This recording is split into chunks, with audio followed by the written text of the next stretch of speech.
How to change a 2015 Dodge Ram 3-button fob remote battery. Now here's Sergeant Locksmith to show you how. Okay, we're going to change the battery out. You might be changing it out because you notice your remote's not working all the time. You have to get closer to the vehicle, hold the button down.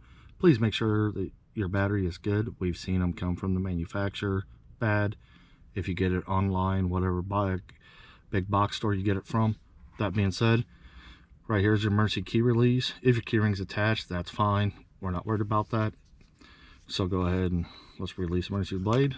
Once the blade comes out, you'll see this is right here is where the key blade went in. Right to the opposite side, there's a little hole, little indentation. Go ahead and take your key corner, put it in, and use that to pop this open. And you notice it pops open. Run your fingers down the side in here. I use my thumbnails to work in here because I don't want to break this. Go up the other side. I know everyone has theirs just to start pulling it open. That's now open. Turn around, push your circuit board in to make sure it's seated. Take your emergency blade again.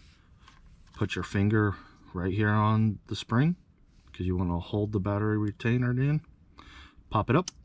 Battery pops out. It's your CR2032. The back side is your positive here. So when you reassemble this, we'll take the back of it, drop it in there, push in, and you notice the springs hold it together. Now you can go ahead and reassemble this.